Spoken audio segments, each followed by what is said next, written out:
As it turns out, Mihaela was eventually caught meeting up with another man multiple times. And not just casually. Their meetings were intimate, taking place in restaurants, hotels, and even saunas. After some investigation, the man was identified as Dragos, a 53-year-old widower and diamond businessman from the city of Arad. When Yonat confronted Mihaela with the evidence, things escalated quickly. It seemed like Mihaela was done pretending. What followed was a... Hi there, and welcome to our channel. Today, we're diving into another chilling true story from around the world. This time, the case takes us to Timișoara, Romania, where a local resident made a grim discovery: a woman's lifeless body floating in a well-known river in the area. This case revolves around a domestic dispute fueled by matters of the heart. Love, jealousy, and greed, all colliding to ignite an unstoppable rage. So, what really happened? Stick with us as we unravel the full story behind this tragic event.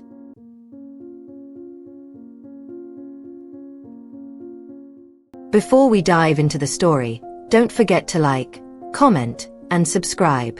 And hey, if you enjoy this story, share it with your friends too. So, here's the story. In 1978, a man named Yonat was born in the city of Arad, Romania. He went on to graduate from Arad State University with a degree in interior design. After college, Yonat partnered with his best friend to start a business in interior design.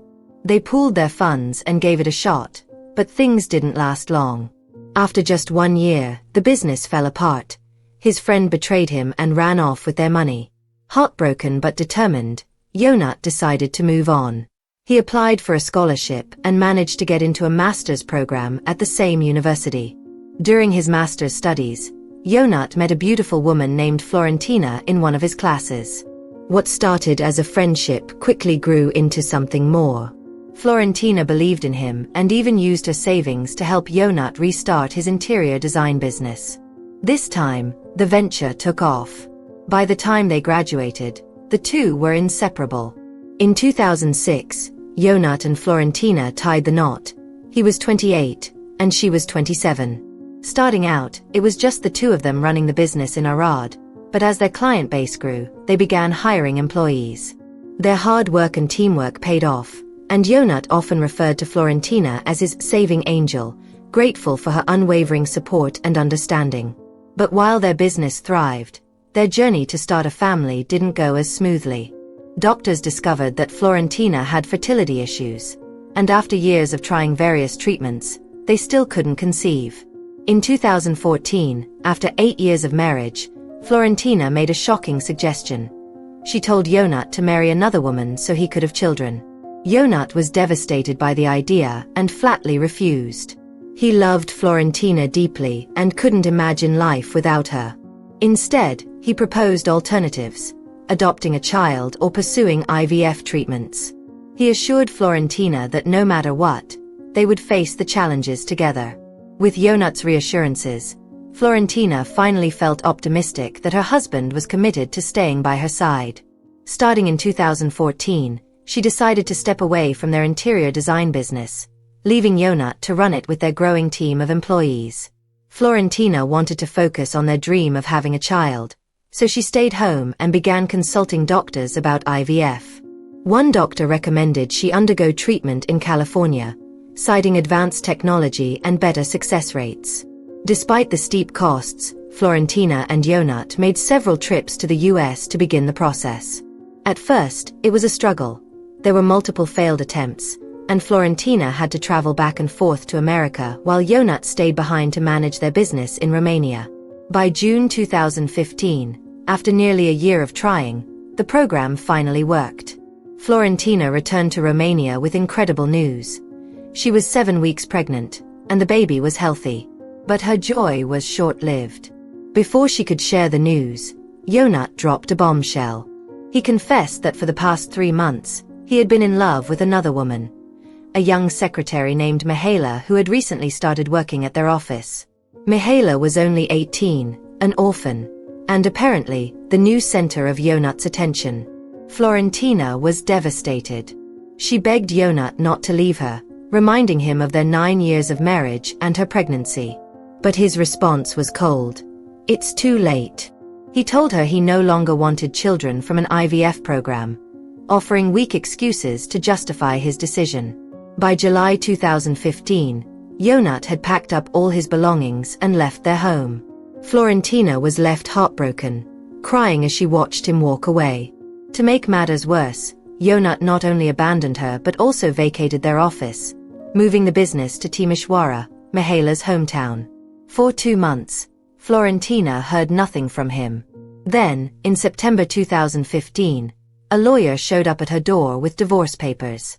Desperate, she asked for one last chance to speak to Yonat, but when she tried calling him, he blocked her on every platform. The lawyer handed her a sum of money, equivalent to what she had invested in the interior design business years earlier. However, Yonat refused to provide any financial support for the child she was carrying, claiming the baby wasn't his flesh and blood. Over the following weeks, the lawyer returned multiple times, urging Florentina to sign the papers. She resisted for as long as she could, but on his 6th visit, she finally gave in and signed the divorce agreement.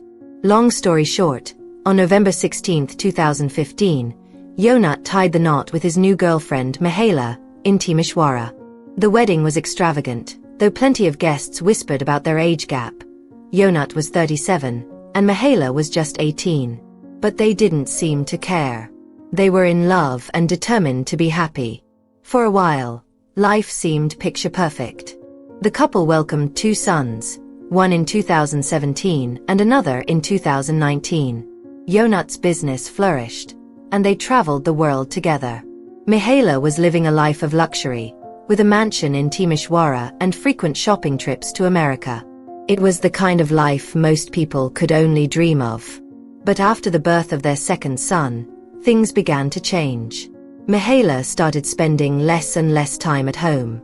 She left all the childcare to the nanny, claiming she was starting a jewelry business with her friends. Every morning, she'd leave the house, only to return late at night. At first, Yonat brushed it off, wanting to support his wife's ambitions. When he confronted her, Mihaela told him she was bored being stuck at home with the kids. She said she wanted to refresh herself and develop new skills. I'm only 22, she argued. I don't want to waste my youth sitting at home with kids. Reluctantly, Yonat let her do her thing. By February 2020 though, Yonat couldn't ignore the nagging feeling that something wasn't right. Suspicious, he asked one of his employees, Soren, to discreetly follow Mihaela and find out what she was up to. For a week, Soren trailed her and took photos of her meetings. And then the truth came out. Mihaela had been secretly meeting with a man, often in restaurants, hotels, and even saunas. The man turned out to be Dragos, a 53-year-old widower and diamond businessman from Arad. The two seemed very close, and it was clear this wasn't just business. When Yonat confronted Mihaela with the evidence, she didn't even try to deny it. Instead, she unleashed her frustrations. In a heated argument in front of their children and nanny, Mihaela admitted she was in love with Dragos. She said she regretted marrying Yonat, claiming she had been too young to settle down. I've wasted my youth, she said. I'm only 21, and I already have 2 kids. I didn't even get to enjoy my life. There are so many better men out there than you. With that, Mihaela left. She disappeared without a trace, unreachable for an entire month, leaving Yonat to pick up the pieces of their shattered life. At one point, Yonat confronted Dragos at a fancy restaurant, demanding to know where Mihaela was. Dragos, however, played coy, claiming he had no idea. Yonat threatened to go to the police if Dragos didn't tell him, but the man just laughed. She's the one who comes to me, Dragos said. Mihaela follows me wherever I go. Maybe you should blame your wife instead of me. Then, on the night of April 28, 2020, Mihaela finally returned home around 11 p.m. Instead of reconciliation, she brought divorce papers and demanded Yonat sign them. Furious, Yonat refused, and their argument escalated into a violent fight. In a fit of rage, Yonat struck Mihaela repeatedly until she collapsed onto the floor. Overcome with anger, He pressed his hands around her neck and choked her until she stopped breathing. By 2 a.m., now the early hours of April 29, 2020, Yonat made his next move. He placed Mihaela's lifeless body in his car and drove to the Bega River. Once there, he tied her to a large rock and carried her to the middle of the river, where he let her body sink. Afterward, Yonat fled the scene. Because Mihaela had no parents and rarely stayed home, no one immediately noticed her disappearance. Her children, nannies, and house staff were used to her frequent absences. However, on May 1, 2020, 3 days later, a woman came to Yonat's house looking for Mihaela. Yonat claimed his wife was out of the country. The visitor turned out to be one of Drago's associates, sent by him to check on Mihaela after losing contact with her. According to Drago's, their last conversation had been about the divorce papers, and he feared something might have gone wrong. Suspicious, the woman reported Mihaela's disappearance to the police, pretending to be her aunt. The next day, on May 2, 2020, an angler made a grim discovery: a woman's lifeless body in the Bega River. He immediately reported it to the police. After an autopsy, authorities confirmed the body was Mihaela, the woman reported missing just the day before. The police ramped up their investigation. Some local residents came forward, claiming they had seen a man near the river early that morning. Although it was still dark, a few remembered the license plate on the car and later identified Yonat leaving the scene. These clues led the police to arrest Yonat while he was having dinner with clients at a restaurant. During questioning, Yonat didn't deny anything. He admitted to killing Mihaela, saying he acted out of anger when she handed him divorce papers. What added fuel to his rage was discovering that most of their assets, the house, car, and business office, were all registered in Mihaela's name, as she had requested early in their marriage. It was supposed to be proof of his love, but Mihaela had secretly sold everything to someone else.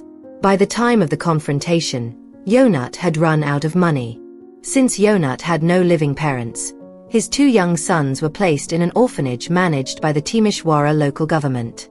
Yonat tried reaching out to an aunt in Arad to care for the boys, but her phone number was no longer active. The police also arrested Soren, suspecting his involvement because his fingerprints and DNA were found in Yonat's car, which had been used the night of the murder. However, both Yonat and Soren testified that the young man had nothing to do with the crime. Soren explained that his prints were from using the car a month earlier when he had been tasked with spying on Mihaela. The trial began at the Timisoara High Court on November 5, 2020, and concluded on November 16. Although the prosecutor pushed for harsh penalties, the judge and jury didn't find the crime premeditated. Instead, Yonat was convicted of second-degree murder and sentenced to 25 years in prison, with the possibility of parole after serving 15 years. After news of the trial spread, Yonat's ex-wife, Florentina, began visiting him in prison. Now a mother to a 4-year-old son, she also started working to gain custody of Yonat's 2 sons from the orphanage. However, the process was complicated because the boys were still very young, only 3 and 1 years old, which made the requirements more stringent. On December 9, 2021, Florentina's request was denied, but community organizations supporting her encouraged her to try again in 2022, when the children would be 5 and 3 years old. Despite the challenges, Florentina stayed committed, visiting the orphanage regularly to ensure the boys would recognize her and feel connected to her. What lessons can we learn from this story? You can comment below.